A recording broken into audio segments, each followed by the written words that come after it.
Good evening and welcome to the Public Ways Committee meeting for Monday, September 9th, 2024. At this time, we've had the opportunity to read the minutes, and I would request a motion to approve minutes. Here moved. Second. All in favor? Aye. It has passed. At this time, we will open the floor for public participation. If you'd like to speak, if we have you come up to the podium, the best you can. State your name and address, and we'll give you a couple of minutes here. Okay. I'm not here to ask for anything. I just want to thank you from the bottom of my heart. Go cry. You built a first-class court system for this community. I've talked to people from Cleveland from Cuyahoga Falls, Akron. There was somebody from out of Worcester today. They are so impressed with this facility. They're used to their communities, took a field, scraped some dirt off, laid some asphalt, painted it, and that was their pickleball courts. You guys didn't do that. You know, you asked us what we wanted. First of all, that was impressive. You asked the community for input on so many of these phases, and I was shocked at that. But you listened, and thank you. I can't compliment John, Eric, who I talked to almost daily through the process because he was always down there. Mike Testa, he's taken how many phone calls from me? Vicki, who was, are you Gina? Yeah, nice to meet you. Vicki, of course, I had more to do with. Haven't got to talk too much to Matt, but you guys finished it off. Just thank you. Robin, thank you, thank you, thank you. We're going to enjoy this for a long time. And today I saw from an 80-year-old player, 83, I think she was, a year older than I, down to a 6-year-old player. Thank you. Thank you. All I can say, thank you. We made a pledge that we were going to do things first class, and that's what you will see, that your council has fought to make sure it happened and done the right way, along with the administration and all the departments. So thank you for acknowledging us.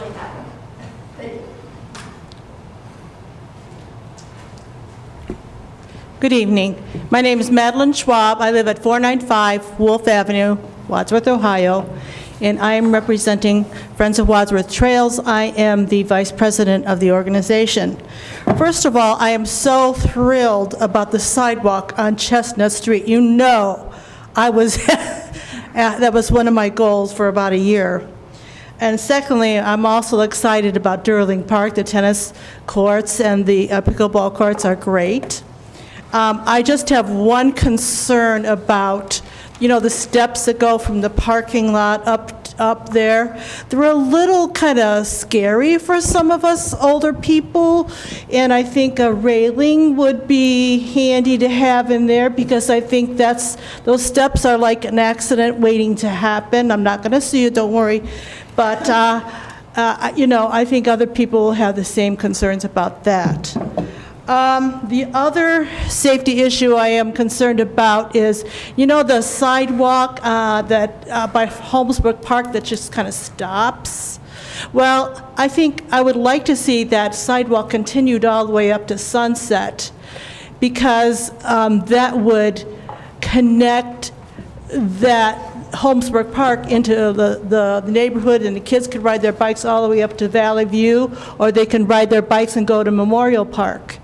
What made me think about this is in the summer, I live on Wolf Avenue, and it's kind of a feeder street, and I see these, high school kids with their fishing poles. It's great. Holmesbrook has that nice fishing deck, but I'm thinking, now, how are they getting those bikes down to Holmesbrook? I think riding on College Street is taking your life in your hands. It's too dangerous. So that's going to be my next project I'm going to push. The last thing I need to be concerned about is just the dog park needs some attention. I go there almost every day, and there are a lot of people do too. The little water fountain that the dogs drink doesn't work. And the little, like the stand needs to be straightened out. And this is a wish list. We need some more benches there because there's a lot of people attending. So sometimes they have to sit on the ground. And if you sit on the ground with the dog, all of a sudden they want to play with you and they're all over you. So benches would be very handy, like one on the sunny side, two on the shady side. And in conclusion, I just want to thank the city for all the work you've done. I love living in this community. I want to make sure, we both want to make sure that the community is safe and a nice place to live and play. Thank you. Thank you.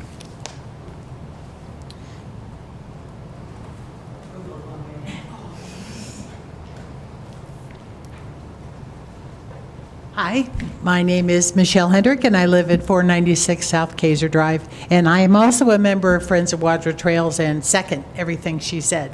However, I'm here for myself. First, a big thank you for finally fixing the sidewalks on Plum Creek, and particularly on Kaiser Drive. I took a walk there today, and it's so nice to have flat sidewalks. I don't have to worry about tripping or falling or anything like that, so well done. My question is about the tree lawns. Many trees, obviously for obviously good reasons, were ripped up. The 2 trees in front of my twinplex were ripped up. Unfortunately, when they dug up the roots, they also cut a Spectrum cable line, which I have Wadsworth, so I didn't care. But it's a disaster mess. So many of those places where the trees were are now, I have corn growing in mine because the guy next door grows corn or feeds the squirrels, but all of those look absolutely terrible. So I was hoping there was some kind of plan for the tree lawns and would like to know, trees would be great, but we don't want to, ruin what we fixed. So some kind of plan for the tree lawns would be wonderful. Thank you. Thank you.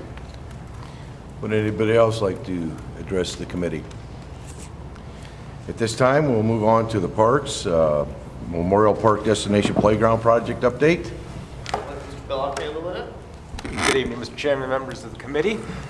I'm happy to say that the Destination Playground is almost at completion. The crews finished up the poured-in-place rubber safety service last week, along with the turf on the sides of the mounds. I actually met with our rep from Mid-States today out on site, and they will be going through within the next week and a half, doing some punch list items, making sure that the bolts are retorqued along the entire playground, making sure everything's in tip-top shape for it to open up.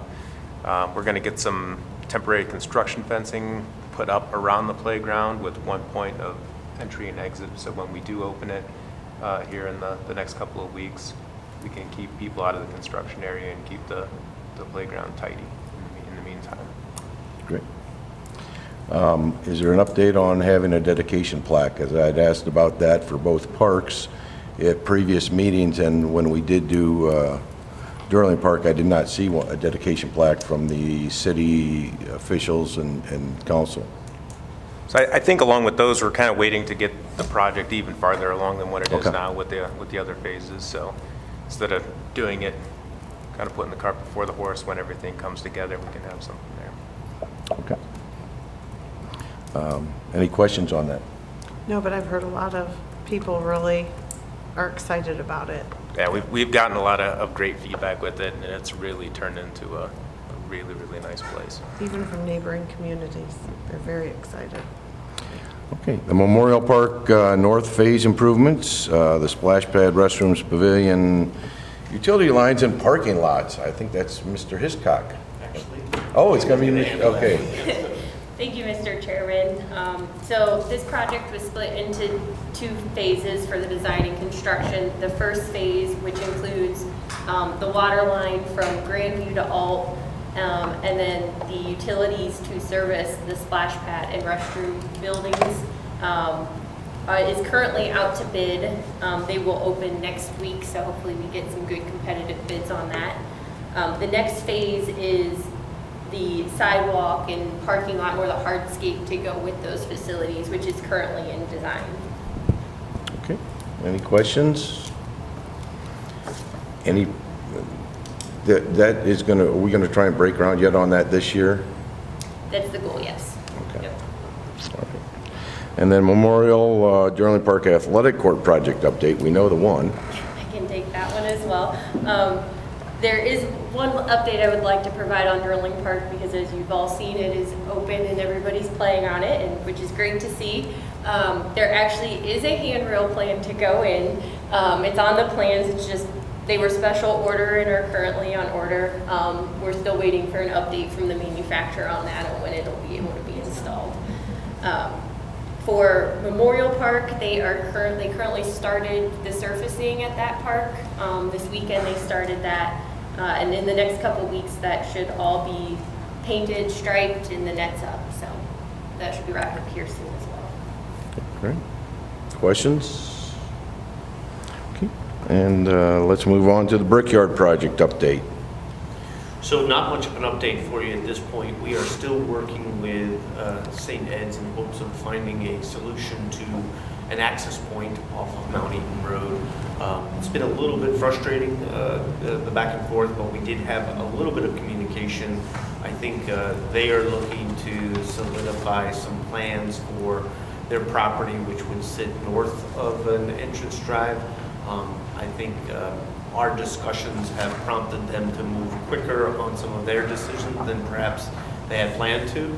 So I think we're getting caught up a little bit with their internal discussions on what to do and what to ask. I was out that way today and I noticed several fire departments and safety forces out there on that access road. Looked like they were doing some good training back on the field, or Yes, the area back there, which We was... did, actually. It was not our agency, but other agencies were using the Brickyard. They were actually using it for UTV and ATV related trainings. That's a certification class for neighboring mutual aid departments, so we allow them to use that and have that access. Good. Questions, comments from anybody on that? All right, here's another exciting one. I understand that this is the downtown Pocket Park. It is my understanding a bid did go out, and we did get somebody to bid on this. Yep, we did get a bid late last week. The contract was actually sent out to that contractor for signatures today. So yeah, they should be getting started with that this fall. Okay. Who's the contractor? Todd's Enviroscapes.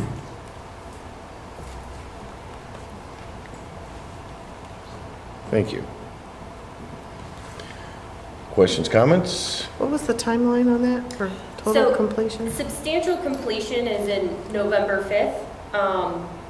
However, we did get word during bidding that the lead times on the pergolas was substantially longer. So we did tell them that the pergolas could go in the spring, but everything else should be completed in November. Just the pergola will need installed. Thank you.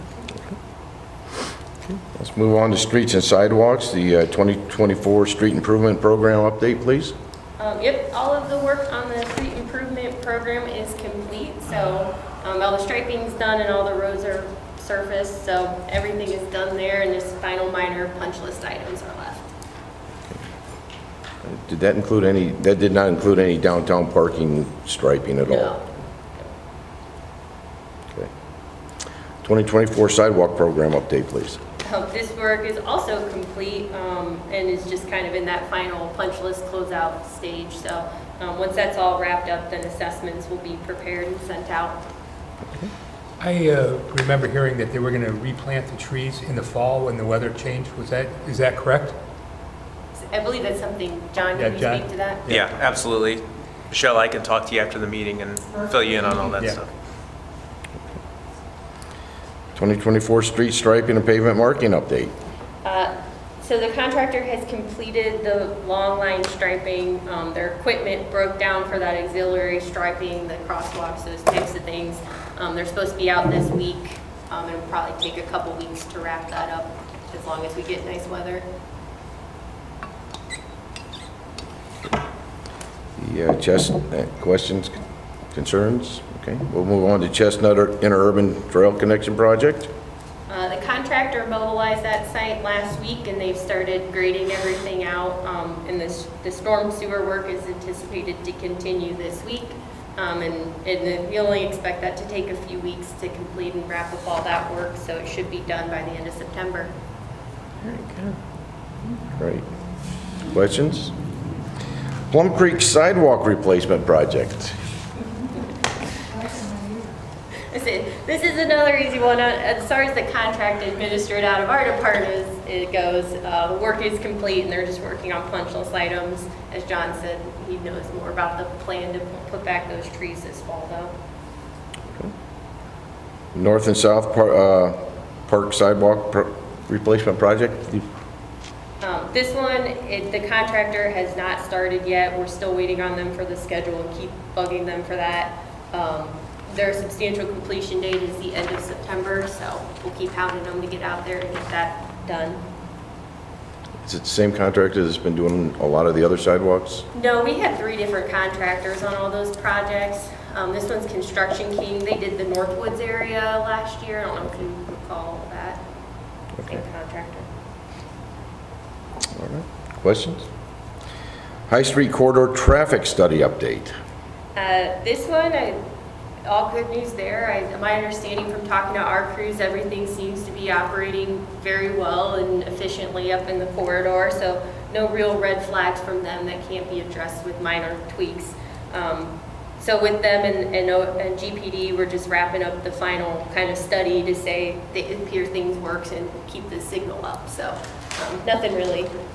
Have you noticed any real big traffic pattern changes? The left turn light, we were concerned about that, but it doesn't really seem that it's impeding traffic north and south a whole lot at all, unless I missed something on that. No, we have had a couple of accidents as a result of the traffic signal change, and that's kind of what happens with Right. some of those. You know, people get used to a certain pattern, and then that pattern changes. Sometimes the reactions don't change in terms of that. But my understanding is they've been minor incidences all the way around. So I would agree that I think overall it seems to be working well. Good. Questions?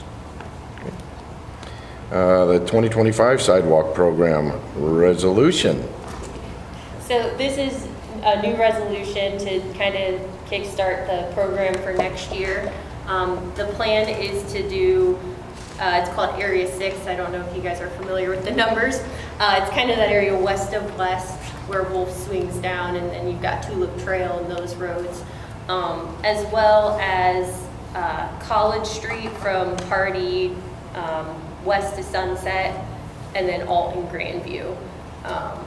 So all of that area is included for next year. The intent is to bring the assessment role in the resolution of necessity to council so that we can get those notices out early to people to give them time until next spring to do the work themselves.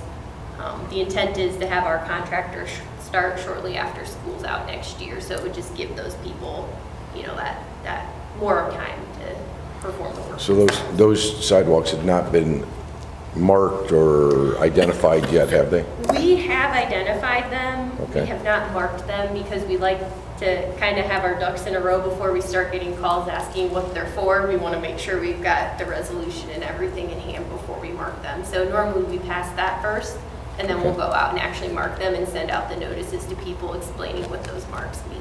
So I would gather we'll have legislation for the next council meeting? Yeah. I have some questions on this. Is there areas where the houses were developed prior to sidewalks being required, and that's why you're asking for this? And what's the ex post facto issue here? Because they're paying for something that was legal. They did something that was legal at the time, and now they're being penalized. They're having to pay up front, and weren't expecting this cost. So I'm worried about this. You know, if I got a bill for $15,000 because I had a lot of frontage, or $10,000, would I be able to, take it? And I said about a third of our residents are about, or 30% are fixed income. So how are we making this, or making this so it's not an issue? I guess I think there might be two different questions in that. Yeah, there is two different questions, yes. So this is for the sidewalk program, so these homes have sidewalk in Okay. front of them already. It's the ones that are determined to be deficient, you know, your trip hazards, Okay. those types of things. So normally you're not getting that $15,000 Right. bill. We're talking probably more like a couple hundred. And that's what this resolution would do. It would give us the ability to assess that work then, and which would drag that work out over they could pay it over 5 years rather than having to issue one check for that amount. Requiring that abutting properties owners repair, replace, and construct same and declaring an emergency. That's where I got this. If there's nothing there already, that's where I was taking that meeting from. Is that correct? There are some sections, but that's not really the design of our program. Okay. I think the areas that you think about in particular in Area 6, which would be the next project area, you have to remember some of the dynamics that we find in neighborhoods. You know, there are portions of that particular area that were actually old township neighborhoods. So townships didn't have requirements for sidewalk at those times. Those houses are older, and so those types of things are happening. But where we're talking about new or non-existent sidewalks, and we know we've had some public participation on some of those areas recently. Gina and I actually have been having some discussions, and she's been educating me on what are the funding mechanisms for those types of projects. How would we want to go forward? We actually mentioned a project that came up tonight. How do we link parks? And what do we do with the linking of parks? Can we use an asphalt multi-purpose surface to link parks along major thoroughfares, or should we be only looking at sidewalks? So I would tell you, Mr. Parrish, that I think we're open to re-examining some of these areas where sidewalks don't exist, if you will, and then determining how much should that be a public participation funding mechanism, and how much should we ask for adjoining or abutting landowners to participate. So we're looking at all options. I think in the end of the day, and if I'm reading the tea leaves correctly from this committee and members of council, we want to sort of close the gaps on some of the interconnections of sidewalks which don't exist now.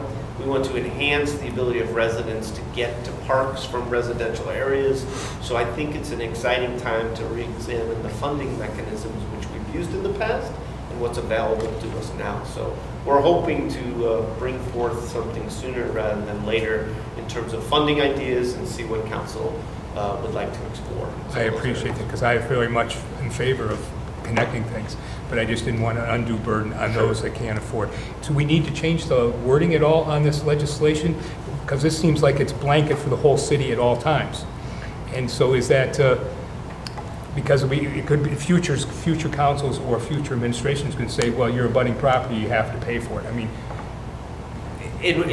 I think what I would tell you is this is tried and true language that has been used for many assessment programs, and language in an assessment program needs to be pretty specific in order to place those assessments upon county rolls. So I would want to consult with Mr. Proudfoot before we changed any of that language. We can certainly do that in the process of if the committee chooses to move this legislation forward. In the meantime, before it appears before council for a vote, we can explore whatever language changes might be necessary to do that. But I will tell you that the abutting language and adjoining language is pretty commonly found in deed-related items, and so similar to a discussion that was had at ED&P about language, legally, those are tried and true terms that have been used for a long time. And just so you are aware, there is an assessment roll that accompanies that has a list of addresses and property owners that it applies to. So I think that probably gives some more specificity to it rather than a blanket. Okay, that's even better. I didn't want to give a blank check without any, and then people can't afford things. Yes, thank you. Any other comments, questions? No. Okay. Henderson Truck Equipment Package. Mr. Bellick, Mr. Hiscock, Mr. Bellick's going to take that. I can take it. Mr. Rosberg, before the committee moves to that item, I'd ask the committee for some action on that last item. I'm sorry, I apologize. I'll make that motion that we Move that forward. I'll second. To committee of the whole. Okay, we'll move that to, all in favor? Aye. Okay, we will move that to committee of the whole for the next council meeting. Thank you. All right, Mr. Bellick. All right. So this new legislation request is for a new snow and ice package for a cab chassis that we already have on hand. We purchased the cab chassis last year, or this year, with this year's budget, but did not have a truck body package associated with it. I think the previous train of thought with that is the price of those pieces of equipment were going up so fast through COVID. I think we had a 34% increase in the 1 year, so we held off. So we wanted to see how the market was doing, try to level out before we proceeded forward with that. What we have now is, after that stabilization in prices, at the end of October, we just found out there's going to be an 8% increase on that price. So we'd like to move forward and try to get that truck built, get an order in for that before those prices go up. And then I believe after January 1st, there's going to be another 4 to 6% on top of that one. So this is basically trying to get that cab chassis that we have already on hand in line for a build and try to save some money. With that, previously we were going with Sourcewell on that. We're still going through a government cooperative. It's mpp.gov, and they actually are 4% cheaper than the Sourcewell price. So we're going to be saving some money on that as well. This is purely trying to get this truck that we already have in our possession in line for the build and save some money instead of waiting until passing next year's budget and absorbing those increases. Do we have a time frame? Is the truck body or the other components? The other components, are they available to be built for this year's winter? They won't be built for this winter, which is typical with any of our builds. So usually when we buy at the beginning of the year, regardless if it's January 1st of this year or January 1st, it's usually at least an 8-month build time with these things. And there's just such a backup at any manufacturer right now that everybody's kind of behind the 8 ball with it. I think with our last build, we do have some leverage with them to try to expedite that process so we can get it earlier in the year, next year, but it won't be available for the snow and ice season. What are we doing with the chassis that we have in inventory? So that right now, it is over at vehicle maintenance, and once we place our order with the manufacturer, we can then deliver it to their build center, and they can build it from there. I can tell you that the warranty for that truck does not kick in until the truck is built and put into service, so there's no lacks in warranty there. Questions? I'm gathering, because of the time frame and the cost, you're going to ask for the suspension of the 3 reading rule. Yeah, again, because of we heard that there's going to be an 8% increase, by the end of October. We thought it'd be the time now, and we did just hear about that to move forward with it. So we would appreciate, it is a large ticket item, but, we're trying to save that 8% plus that. Do we have any ballpark what that big ticket is? $225,000, I believe. Was that in our budget? Did we budget that? It would be a supplemental. It would be a supplemental budget. And financially, we have enough discretionary funds that we'll be able to cover that? I believe so. I think Would it still Mr. be Hiscock within would be able to answer. our margins? It is. Yes, It is. okay. We do have that. I'll make that motion. Second. All in favor? Aye. Okay, we'll put Thank that you. forward to the next council meeting. All right, let's move on to the airport, the PAPI project. Thank you. When the PAPI project was bid, I believe you all were aware that we did not receive any bidders on that project. We called a few prospective bidders, and the general messaging was that they're just too busy to be able to guarantee any timeline. So we're in discussions with FAA to see if there's an option to provide a longer timeline that a contractor can perform. So the contract said 9 months from their notice to proceed it needed to be complete. They're all saying they're booked out for 1.5 years, 2 years. So we're talking about, can we say they get 2 years to complete it to try to get some interest in the project? We'll see how FAA feels about that, but that's our initial thought on trying to combat that and get some interested bidders. I have a question. I mean, since we have an electric department, I mean, they're basically lights, and although they're specialized in everything. Is that something we can do internally instead of going out to bid? I would tell you that while we do have an electric department, we are primarily a electrical distribution provider.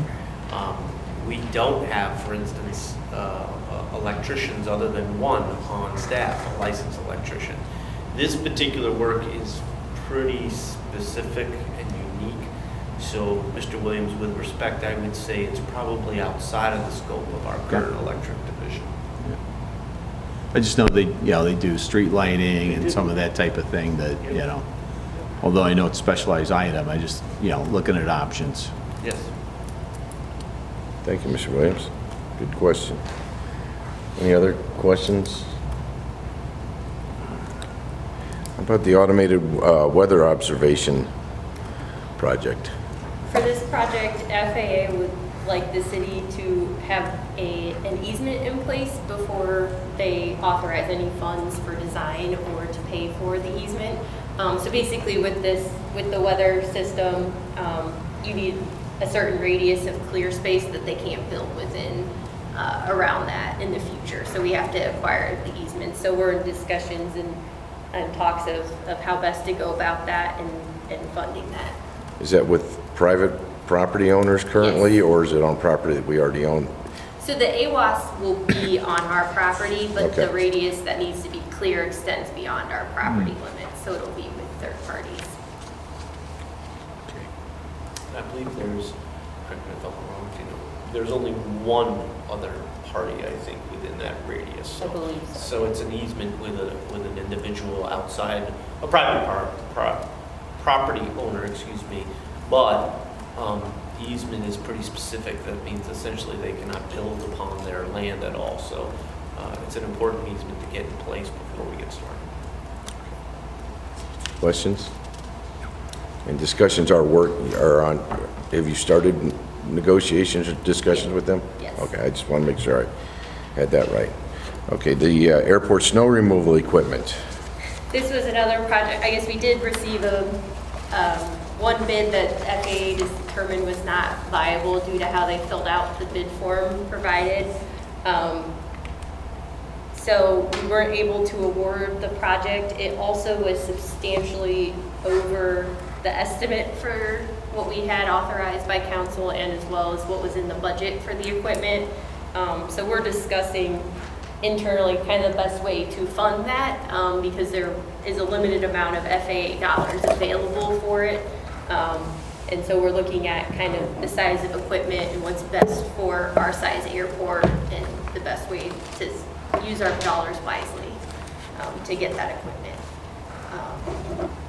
We did follow up on some of the discussion points that were made at our last committee meeting.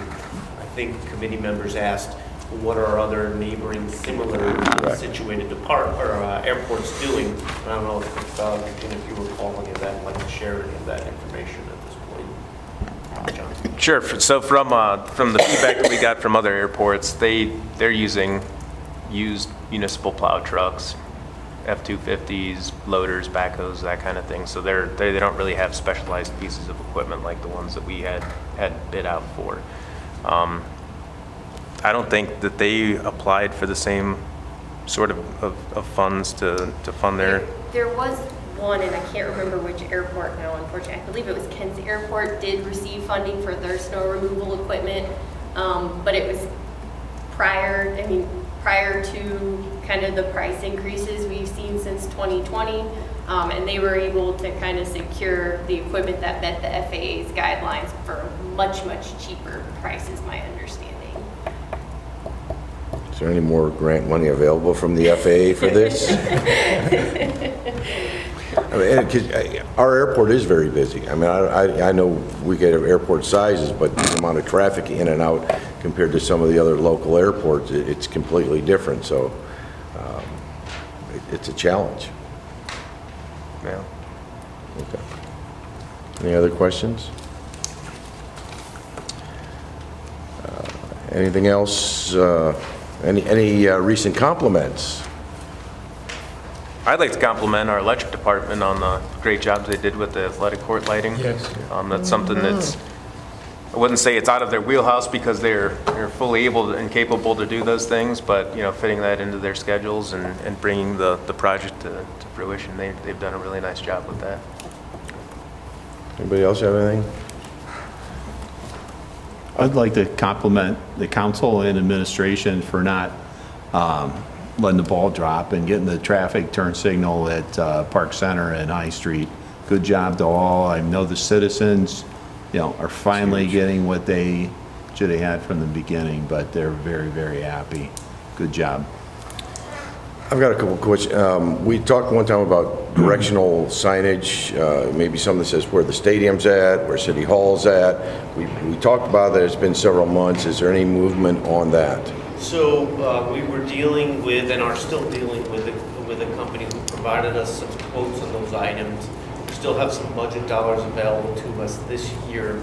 But what we ran into was the company was suggesting a certain style of signage that would be mounted on our existing light poles, in particular in the downtown area where we're looking at this wayfinding signage. Unfortunately, it was determined by our electric division that those light posts were not designed for the type of load that the signs would place on them. In fact, they needed to be a little bit larger gauge poles in order to do what we did. So we went back to the sign company that we were working with, and unfortunately, the individual we were dealing with from no fault of his own, no longer works. The company is an older gentleman, I would say. And so we've been working with a newer person. They've been a little bit slower to react to what other options we have, whether it be using our own light posts or what the cost would be if we replaced the light posts and got something that would work with the wayfinding signage. So it's a little bit of been a work in progress, and I must admit it's moved to the lower end of my list of items to address most recently, but I'll get that back on the radar and see what we can do. I kind of figured you had a few other things going on that maybe that wasn't the highest priority. I got one other thing, and maybe this is not the right forum for this, but I've noticed recently that when we're doing these dedications, we used to do this jointly with the Chamber of Commerce, and the Chamber and the city work together to bring so many great things to this city. And it appears that there's starting to be a little distension there or something. I don't know what's going on, but it sounds like the city has taken over these dedications and ribbon cuttings and not involved other entities. And that is, I'm just bringing that up as a concern of myself that I've watched, that they're not there. And I didn't know if this is the forum or we should have just brought it up at council, but I just thought I'd throw it out there as a point. You know, I think we all need to work together. That's just my opinion, so I wanted to voice that. I can mention something. Sure. Maybe I'll, to get the Sure, that's fine. Yeah, there is no... Your name and address, please? Oh, my goodness. Certainly, there was no slight. If you can imagine, as a city, we really don't have many ribbon cuttings. So, for example, we had... when we first started, we did the community center, and that was community center, SUMA, city, library. That was a ribbon cutting that we did then. I think we did one for maybe the fire station and that was a fire. We don't have a lot of, I would say, city ribbon cuttings because it's kind of unusual for us to build a structure. This is kind of one of the first times that we've done that. I will say that our chamber director had asked me. She said, "Hey, do you want?" This was after we'd already had planned it, and she had asked me if we needed help, and I said, "No, we're good to go on this one." So there was certainly no slight intended or ever wanted it. It's just that we normally don't have it. It's just one of those things where we don't do a lot of them. And this was a city function, and so it was planned as a city activity. So certainly no slight was intended, and we certainly can include anybody. Certainly we were hopeful that all the community would attend, but as you well know, we were waiting day by day to see the progress of the courts. And as soon as they were, to the point where we thought, okay, we can schedule this, we did. We reached out to the tennis group, we reached out to the pickleball group, and they were able to attend and have a nice group. I'm going to say we're going to be in the same situation in a couple weeks. We're going to be watching and to see when is the memorial courts going to be done. I'm going to say we're going to probably look, is it going to be, do we do it one only for the courts, or we do one with the courts and the destination playground at the same time? I think it's a wonderful time to celebrate as a community, and certainly everybody is invited and everybody can be included. Well, and maybe I misspoke, but oftentimes there's a resolution and the chamber's there and everybody's there, and I've just noticed lately there hasn't been as much of that cohesiveness. We just had one, Okay. event, and I thought it was a pretty nice event, actually. It was a But nice we event. can work on it. We can certainly improve it. No, but I just like when we all collaborate together, because I think it makes us a better community, a better city, and I just want to throw that out there. So thank you for the comment. Anybody else? Our next meeting, I believe, will be the 14th. I don't have my regular calendar in front of me. Is that, anybody got that date right in front of them? Second Monday, which I left my calendar over there, so I can't see anything. I apologize. It will be here in council chambers again at 6 o'clock. And with that, I would ask for a motion to adjourn. That's Oh, did I say the 14th? Okay, I'm sorry. It would be 14. 14th, yes, Columbus October Day. 14th. All right. And I believe we do have a ribbon cutting at the 9/11 Memorial at 11 o'clock on September 11th, down behind the fire station right there. So please, everybody, come to that. Unfortunately, I can't be there, so that's this Wednesday. Anything else? I'll accept the motion to adjourn. I'll make that motion. Second? Thank you. We are adjourned.